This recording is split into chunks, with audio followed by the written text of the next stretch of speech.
So the VA has a duty to assist in assisting veterans in developing their claims. In theory, the VA process is supposed to be a non-adversarial process where veterans submit their claims to the VA, and then the VA helps in developing the evidence needed and any information needed to process those claims. That doesn't always happen, and so a duty to assist error occurs when the VA does not follow whatever protocol it is. So the VA is required to notify veterans of what the elements are of the claim, so what they need to prove for their claim to be granted. For example, it would be that they need a current diagnosis, they need to provide the VA with something that happened in service that they feel is related, and then maybe any medical records or something needed to document that.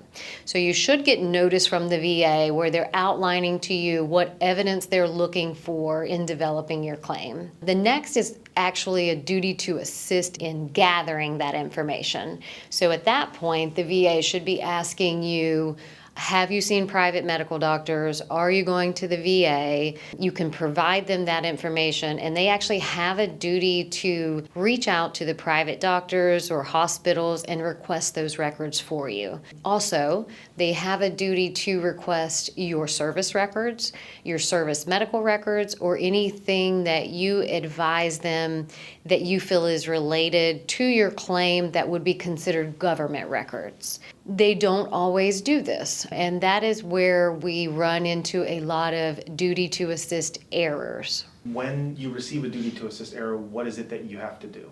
So what we look for when we receive or review a rating decision is to see what evidence did the VA request, and that is listed on the rating decision. So when you get your rating decision from the VA, there's an evidence section, and then they're going to list out medical records from Dr. Smith from 1992 to 2005, service medical records from 1972 to 1975, and it should list everything that they've compiled in developing your claim.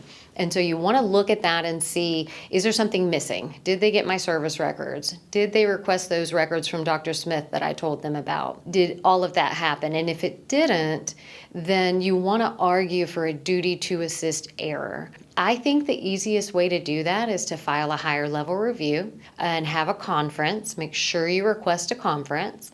And then when you speak to the decision review officer, you want to tell them, hey, I told the VA about X, Y, and Z, and on the rating decision, it doesn't look like to me that they developed for that evidence. The VA should issue a duty to assist error. What that means is that they're basically admitting that they did not properly develop your claim, and they're going to go back out and do that. So the claim goes from being a higher level review, it goes back into open status, and it allows them to add new evidence to the file, and it also allows you to add new evidence to the file. How often do you come across? All the time. One of the other scenarios that we see a lot is failure to request a medical exam.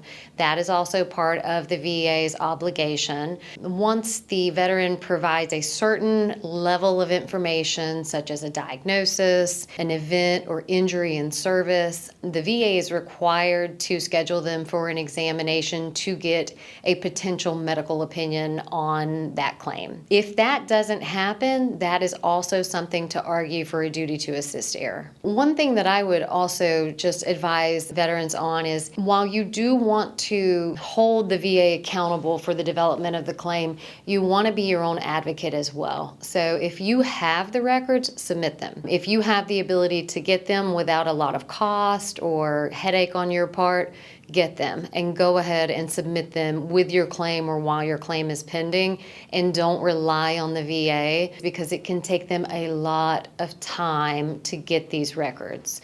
If you know that you've provided them all the records that are needed for your claim, you can also ask them to go ahead and make a decision on it.